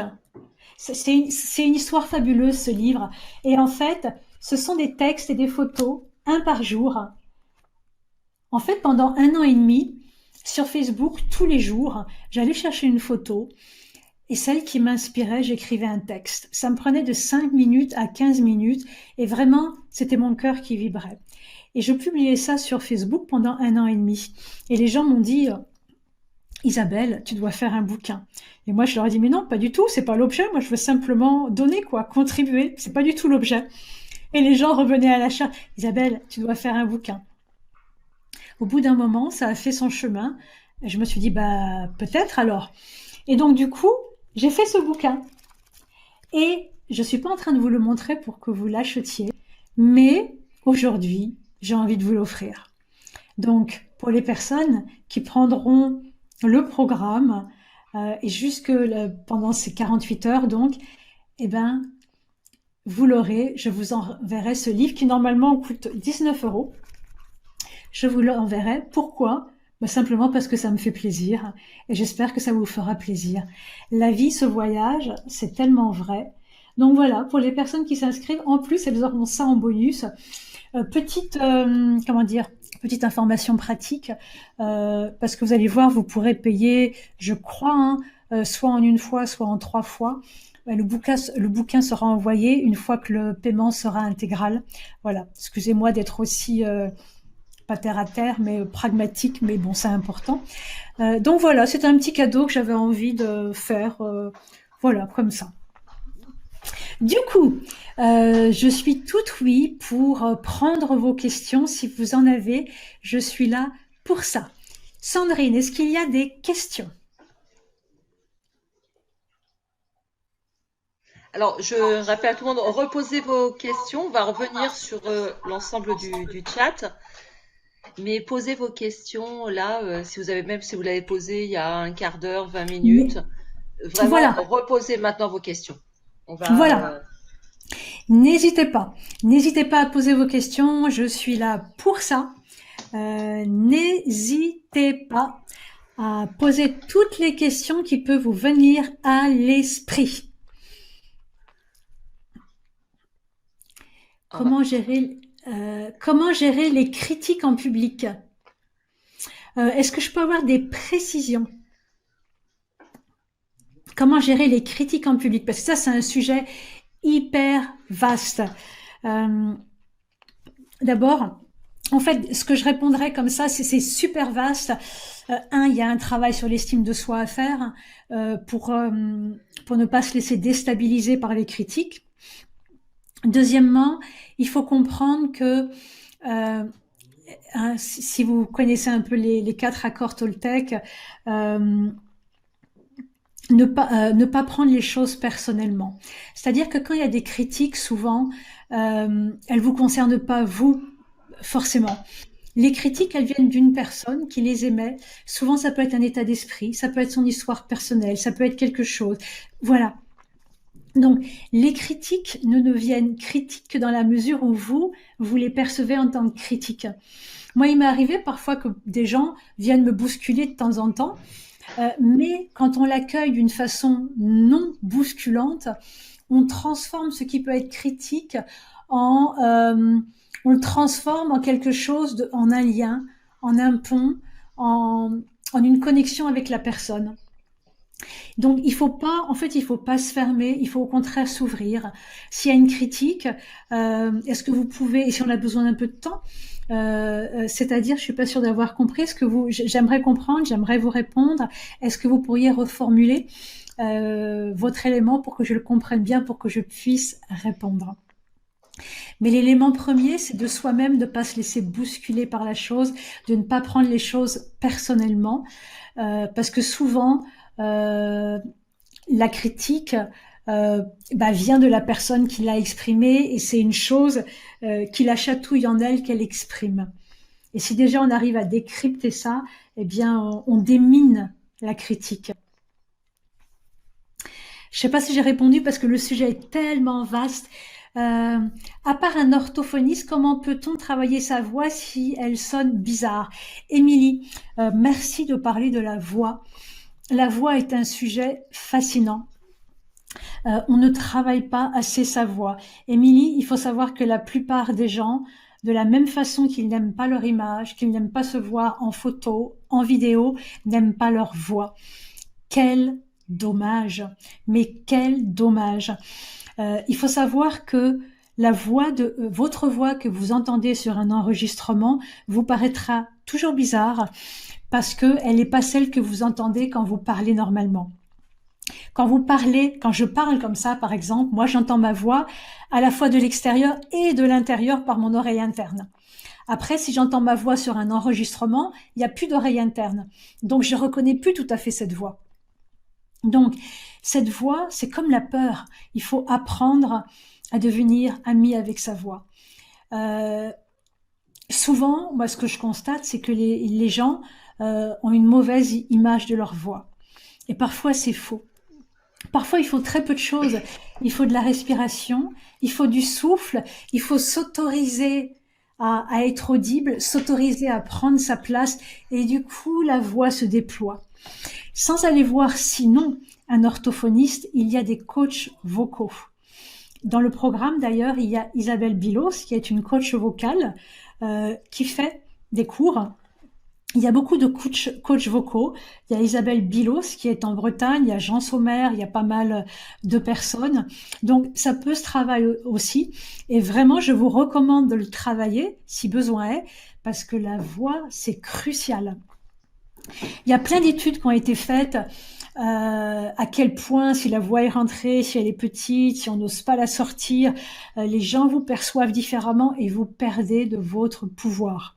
Donc, Émilie, ce que j'ai envie de dire, c'est d'abord, est-ce que c'est une vue de l'esprit, le fait que vous disiez que votre voix est bizarre, ou est-ce que vraiment les autres autour de vous pensent qu'elle est bizarre? Et sinon, vous inquiétez pas, c'est simplement un placement de voix, c'est du souffle, c'est une posture, c'est tout. Donc, allez voir un coach vocal et tout ira très bien. Et vraiment, je vous encourage à le faire parce que la voix, c'est un outil très important qui impacte terriblement. Ou comme tu le disais tout à l'heure, Isabelle, c'est même à travers le petit texte que tu as donné, s'entraîner à le dire en faisant justement des silences, Tout à fait. en se posant, en s'ancrant quelque part. C'est-à-dire que si on est dans la précipitation d'un message, on a envie de dire quelque chose et on est stressé pour le dire, donc on va avoir le rythme qui s'accélère, on va monter dans les aigus, ça va être effectivement peut-être désagréable, mais en fait votre voix, chacune d'entre nous, notre voix elle est juste. Simplement, il faut qu'on la pose avec des respirations, avec du temps. Tout à fait. Et là, on a le temps de poser sa place, quoi.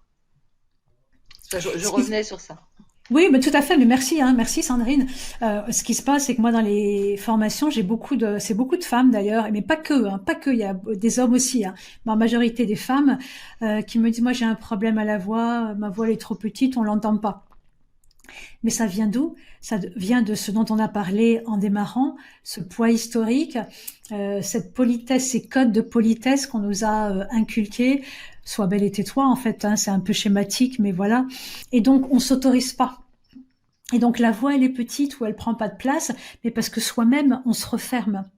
C'est vraiment ça. En fait, la voix, elle suit notre intention. Si on souhaite pas être visible, la voix, elle va être petite. Si on souhaite pas être audible, la voix, elle va être petite. C'est à partir du moment où vous voulez prendre votre place que là, la voix, elle va prendre toute sa place. D'accord?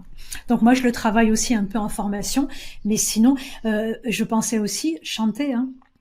Chanter doucement, réveiller la voix, chanter sous la douche, chanter, ça fait du bien, ça fait vibrer les cordes vocales, ça fait du bien, ça libère le son, c'est très intéressant. Ok? Ensuite, Sandra, qu'est-ce qui fait que lorsque je souhaite exprimer ou retranscrire l'histoire d'une tierce personne qui m'a touchée, je n'arrive pas à l'expliquer clairement? C'est-à-dire, qu'est-ce qui fait que lorsque je souhaite exprimer l'histoire d'une tierce personne qui m'a touchée, Je n'arrive pas à l'expliquer clairement. Vous n'arrivez pas à expliquer clairement quoi, Sandra? Est-ce que vous pourriez... j'ai omis de dire que je perds mes moyens en expliquant et je ne suis pas claire. Est-ce que c'est uniquement en parlant de l'histoire d'une autre que vous n'êtes pas clair et que vous perdez vos moyens, ou c'est en général? Est-ce que c'est sur cette thématique-là ou c'est en général? Si c'est en général, encore une fois, c'est de l'estime de soi, c'est de la peur, et en même temps, encore une fois, c'est normal et légitime de pas se sentir à l'aise en prenant la parole à cause de notre système éducatif, à cause de notre culture française qui est dans la réprimande. On n'est jamais aussi bien, etc. Donc on n'ose pas, on n'est pas encouragé, on n'est pas soutenu. D'accord? Donc c'est normal de pas se sentir très très très à l'aise. Donc ce qu'il faut, c'est savoir comment transcender cette peur et y aller. Il faut vraiment partir du principe qu'on fait de son mieux, à savoir, on va pas être extraordinaire dès le démarrage, et en fait, souvent, on se surprend aussi. Hein. Je vois non en général, Sandra. D'accord, donc c'est ce à quoi je suis en train de répondre. En fait, il faut donc s'autoriser et faire de son mieux. Il faut y aller, même si on est maladroit, même si on n'est pas à l'aise, il faut y aller, et c'est chemin faisant qu'on va être de plus en plus à l'aise. Donc il faut franchir le pas. Il faut savoir que quand on ne bouge pas, si on ne fait rien, la peur qu'on a, on lui laisse encore plus de terrain. Plus on va rester statique, moins on va agir sur la peur, plus la peur va prendre de l'espace. Donc il faut y aller, il faut faire un premier pas, même s'il est petit. Et comme ça, la peur va comprendre qu'on est en train de la chatouiller, et au fur et à mesure, elle va perdre du terrain et on va se sentir de plus en plus à l'aise. Mais bon, là, je peux pas vous donner tous les outils. Et vraiment, hein, tous les outils sont dans la formation. Module 1, vous avez tous les outils pour transcender cette peur. Même moi, j'aime bien utiliser l'expression de danser avec la peur. Danser avec la peur, et faut y aller. Et vous savez, Sandra, cette peur, moi qui donne des conférences, je connais des conférenciers professionnels aussi, la peur, elle disparaît jamais complètement. Mais on devient amis, on sait qu'elle est là, et on sait qu'elle va nous permettre d'être meilleurs. Parce que la peur, c'est une ressource. Donc l'idée, c'est pas de l'anéantir. C'est simplement de faire tomber là où elle nous handicape pour uniquement laisser en elle la puissance supplémentaire qu'elle nous donne. C'était, comment elle s'appelait? J'oublie son nom là. Mince. Bon, c'est pas grave. Une comédienne... Je vais pas le trouver maintenant. Une comédienne de l'après-guerre, quand une jeune fille est venue la trouver et lui a dit mais vous savez, moi quand je monte sur scène, j'ai même pas peur. Et Sarah Bernard, voilà, Sarah Bernard. Et Sarah Bernard lui a rétorqué, vous inquiétez pas, ça viendra avec le talent. Donc, ne pas avoir peur n'est pas forcément une bonne nouvelle. Avoir peur, c'est le fait, c'est la prise de conscience que prendre la parole, c'est aller sur un terrain nouveau, c'est créer quelque chose. Donc on ne sait jamais complètement ce qui va se passer. Donc c'est juste de ressentir un tant soit peu cette peur. D'accord?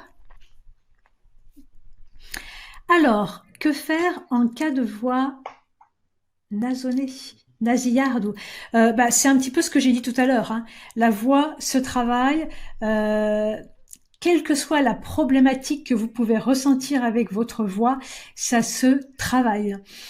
Je vous encourage à aller voir des coachs vocaux, je vous encourage à lire, je vous encourage à bien respirer, je vous encourage à aller voir la cohérence cardiaque sur YouTube.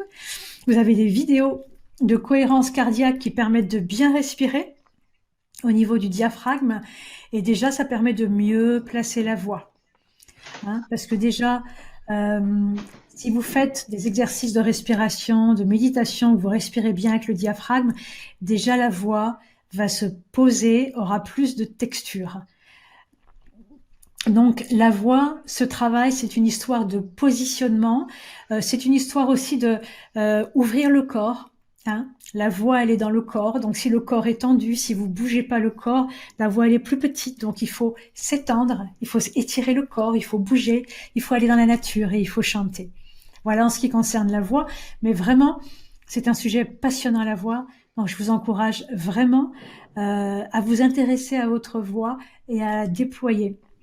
Il y a beaucoup d'études qui ont été faites sur l'impact des voix graves, sur le fait que tel député avait été élu parce qu'il avait une voix grave, etc. Donc, l'impact de la voix est très fort. Bon, il s'agit pas d'avoir une voix grave. En fait, la voix, elle a 3 hauteurs, aiguë, médium et grave. Et en fait, il faut donner de l'intonation, il faut être capable d'aller dans ces 3 hauteurs. D'accord? Et après, c'est l'énergie. Voilà. Mais je vous encourage vraiment à travailler votre voix. Alors, est-ce qu'il y a d'autres questions?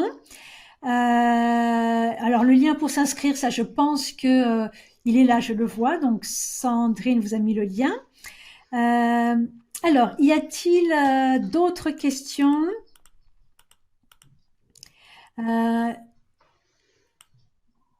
Alors, Mirella, sur ce qui... vous avez entendu des choses qui correspondent à votre besoin sur ce qui vous bloque. N'hésitez pas à le préciser. Je serai heureuse d'y répondre. N'hésitez pas à poser des questions, hein, parce que la prise de parole, c'est vraiment vaste. C'est très vaste. Et c'est pour ça que prendre la parole n'est pas aussi facile que ça, parce que prendre la parole, c'est mobiliser tout un tas de savoir-être.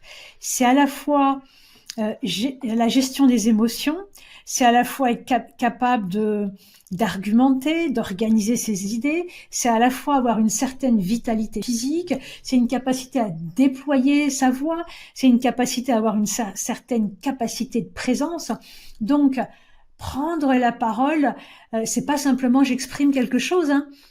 Vous l'aurez compris, c'est beaucoup plus dense que ça. Mais c'est ça qui est fascinant.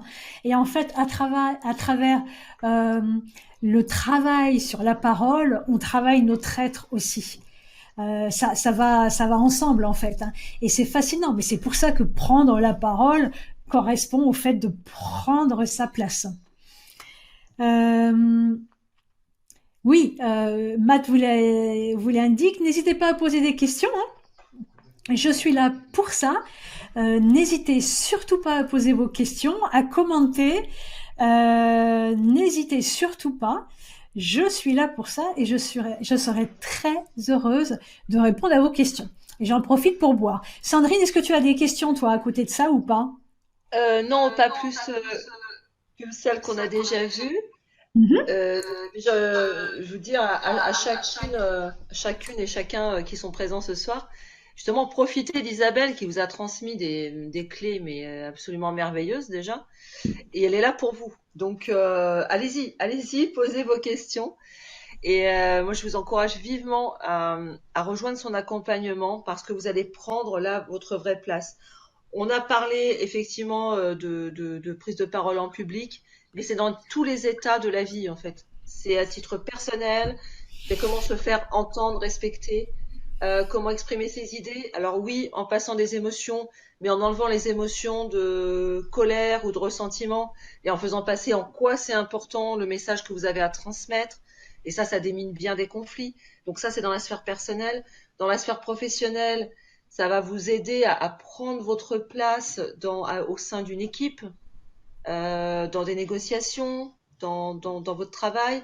Et plus largement, si vous avez d'autres fonctions ou si vous voulez, effectivement, vous avez des fonctions qui vous amènent à intervenir en public, à prendre votre place, à être quelqu'un qu'on écoute et on dit « Waouh, quelle femme !»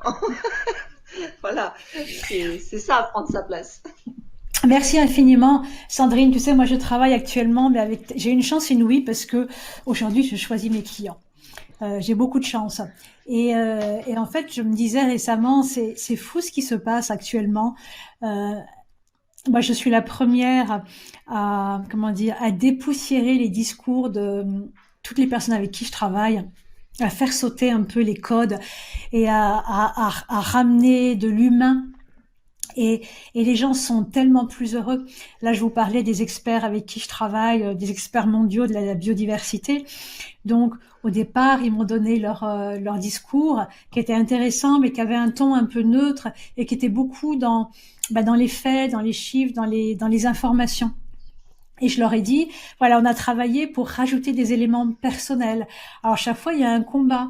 Mais non, je vais pas parler de moi, non, là, je suis dans un truc professionnel. Mais en fait, c'est un petit peu ce que je rappelais, la phrase de Charlie Chaplin qui disait que tout ce qui est personnel est universel. Rajouter un petit peu de personnel, eh ben, ça touche l'autre et ça l'embarque différemment et ça crée un impact. Et donc, ils ont rajouté tous des petites notes personnelles et ils en ont parlé d'un point de vue pas uniquement professionnel, mais voilà, l'homme dans son entièreté.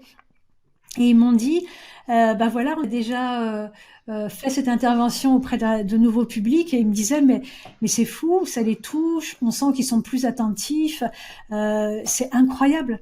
C'est incroyable. Nous, on était sur un discours plus objectif et plus, j'allais dire presque sec. Et là, en parlant davantage un petit peu avec le cœur, en parlant de nous, on les touche et on sent qu'il y a une écoute différente et du coup l'impact est là, les prises de conscience sont là. C'était vraiment beau. Et là j'ai coaché également un homme politique qui faisait un discours et je lui ai proposé au lieu de commencer par les habituelles salutations, etc., de transformer ça et de démarrer sur du vivant, quoi, sur autre chose. Et il l'a fait. Et il disait, mais waouh, les gens ont été scotchés, quoi. Parce qu'en fait, par exemple, quand vous démarrez un discours, les gens dans les premières secondes, d'ailleurs avant, il faut bien savoir déjà qu'une prise de parole démarre avant même que vous ayez pris la parole, paradoxalement. Parce que les gens se font déjà une idée de vous avant même que vous ayez ouvert la bouche. Il y a tout ce qui est communication non verbale, ce que vous dégagez. Et déjà, avant même que vous arriviez ou quand vous arrivez dans la salle, avant même que vous soyez exprimé, déjà les gens penchent d'un côté. Oui, j'ai envie d'écouter cette personne. Oui, je suis impatiente de l'écouter. Ou oh là là, je partirai quand elle va s'exprimer. Le poids de notre... Oui. Le poids de comment on apparaît, si on est fermé, si on est ouvert, déjà au cœur de soi. Exactement. Béatrice a posé une question en disant le regard et les gestes sont importants aussi, je suppose. Voilà, donc ça c'est tout ça, j'en parle beaucoup dans la formation, tout ce qui est communication non verbale, c'est crucial parce que je vous ai parlé tout à l'heure des deux niveaux de relation, le niveau rationnel, les mots, le message, et le niveau plus instinctif et émotionnel, le ressenti.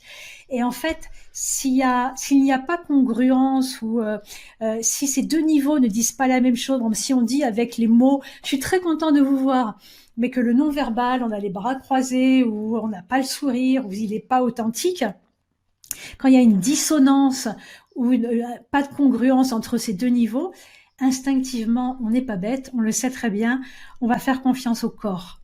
Parce qu'il est beaucoup plus facile de manipuler les mots que de manipuler le corps. Donc, tous, on va tout le temps vérifier ce que dit la personne, si c'est vraiment vrai, et on va le vérifier à travers ses yeux, son regard, porteur de son âme, son sourire, jusqu'à quel point il est vrai ou pas, la voix et la posture.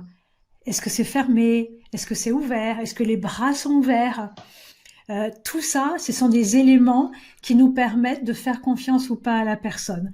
Donc, tout ce qui est non-verbal, qui est le regard, qui est le sourire, qui est l'ouverture du corps, qui est la gestuelle, qui est la posture physique, qui est la tenue vestimentaire, qui est la gestion de l'espace, tout ça, c'est fondamental. Et d'ailleurs, je vois Anne. Anne, la gestuelle dans la communication a-t-elle sa place? Oh, justement, terriblement. Terriblement parce que c'est à la gestuelle qu'on va faire confiance. Si moi je vous parle, est-ce que vous me voyez comme ça? Je vais baisser un tout petit peu l'écran. Si je vous dis, je suis super content d'être avec vous, moyen. Si je vous dis, je suis super content d'être avec vous, ça va le faire. Et vous savez quoi? C'est si je vous dis, je suis super content d'être avec vous et que je peux ouvrir mes bras, l'énergie, elle vient. Mais si je ferme mes bras comme ça et je dis, je suis super content d'être avec vous, ma voix elle-même n'arrive pas à exprimer l'enthousiasme parce que mon corps est fermé. Donc, il y a contradiction. Il y a des études qui ont été faites et il y a un TED qui est très connu là-dessus, une conférence TED de Amy Cubby, qui parle de l'influence du corps sur le mental et sur le reste. Elle dit que si pendant 2 minutes, par exemple, on tient des postures de super-héros, waouh, ouais, chouette, etc., si on se met comme ça en posture de pouvoir pendant 2 minutes, on change les hormones qu'on sécrète dans le corps et on se met dans une posture bénéfique et constructive. Dans la formation en ligne, je parle de cette intervention et je donne le lien également. Donc oui, tout ce qui est communication non verbale est crucial parce qu'on va davantage faire confiance à la communication non verbale qu'à la communication verbale qu'il nous est plus facile de manipuler. Et le regard est très important. Donc oui, tous ces éléments sont clés. Le sourire aussi. Le sourire, moi je me bagarre. Quand les gens me font une répétition de leur intervention, tout d'un coup, ils perdent le sourire. Ça devient pro, donc ça devient sec. Non, non, c'est pas parce qu'on est dans la sphère professionnelle qu'on doit perdre son humanité. Tout le contraire. Et c'est justement en convoquant votre humanité, en rappelant votre humanité, en l'utilisant, en la manifestant, que vous allez avoir plus d'impact. J'ai coaché, je donnerai pas son nom ni l'entreprise, un directeur régional d'une grande société qui avait des problèmes avec les syndicats. Et il y avait une réunion très importante où il n'était pas du tout entendu. Les syndicats étaient présents et c'était chaotique. Il cherchait à s'exprimer, personne ne l'écoutait. Et à un moment, il a dit cette phrase. Il a dit, mais si vous croyez que c'est facile pour moi aussi. Et ça a vraiment été une parole qui tout d'un coup venait de son cœur. C'était à la fois le DG et à la fois l'homme qui parlait. Et si vous croyez que c'est facile pour moi aussi. Et quand il a dit ça, waouh, ça a fait ça chez l'assistance. C'est-à-dire que les gens qui l'écoutaient pas, tout d'un coup, silence, et tout le monde l'a écouté. Et en disant cette phrase, tout d'un coup, il a créé les conditions du dialogue. Pourquoi? Parce qu'il avait exprimé ce qu'il ressentait. Parce qu'il n'était pas resté dans une posture de boss. Tout d'un coup, c'était le boss, mais c'était l'homme. Et du coup, en ouvrant l'homme, eh ben, les autres avaient compris que il était boss, mais c'était aussi un homme. Et donc, à partir de ce moment où il a exprimé ça et que c'était sincère, sincère, eh ben, ça a tout transformé et il y a pu avoir dialogue. D'où l'importance de travailler main dans la main, intellect et émotion. Il ne s'agit pas d'en jouer. À chaque fois, l'idée, c'est d'être sincère. D'accord? Amy Cubby, yes, your body language may shape who you are. Yes. Existe aussi en français. Oui, tout à fait. C'est très intéressant. L'impact du corps sur notre façon d'intervenir. D'où l'importance d'ouvrir. Je le dis souvent on est affalé parce qu'on est sur nos ordis, on est assis toute la journée et donc le corps a tendance à se fermer. Donc, il faut tout le temps se redresser un petit peu et ouvrir un petit peu. Ouvrir au niveau, pas exagérément, mais redressez-vous un tout petit peu et ouvrez un tout petit peu les épaules. Et déjà, ça ouvre la voie. D'accord? Donc oui, tout ce qui est non-verbal est crucial. La voix, le regard, mais dans la prise de parole, l'impact, en fait, tout est important. Si vous voulez, alors il ne s'agit pas de tout prendre comme ça d'un bloc. L'idée, c'est de travailler chaque élément au fur et à mesure. Et c'est en mettant bout à bout ces éléments travaillés que vous allez avoir un impact fou.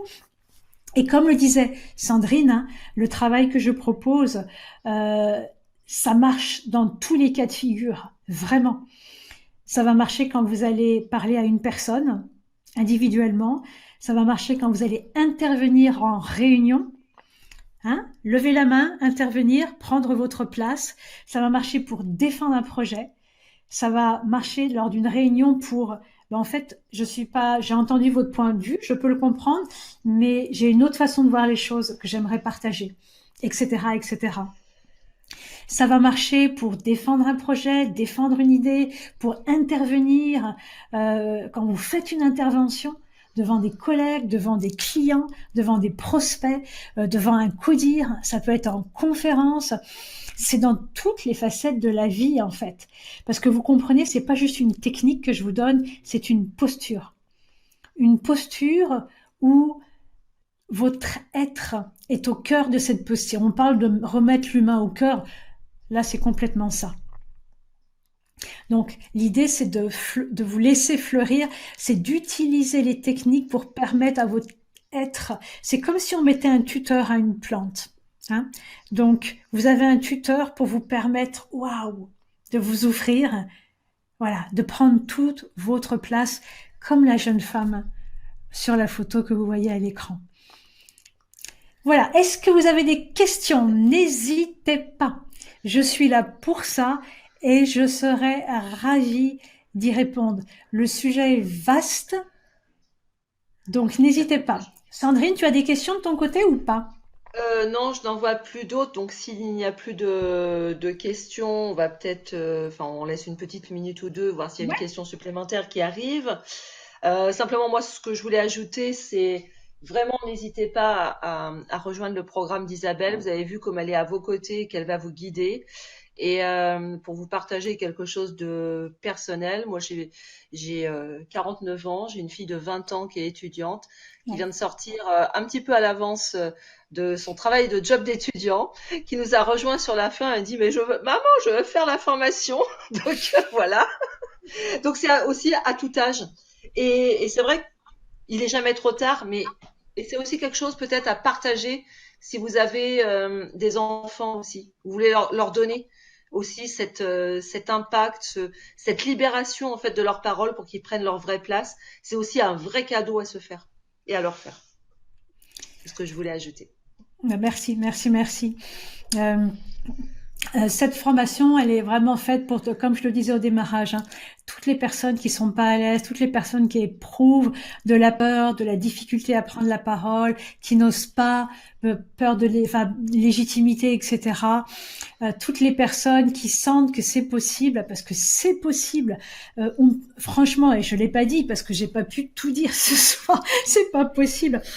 Si vous avez peur aujourd'hui, c'est naturel, c'est légitime, donc c'est pas un problème.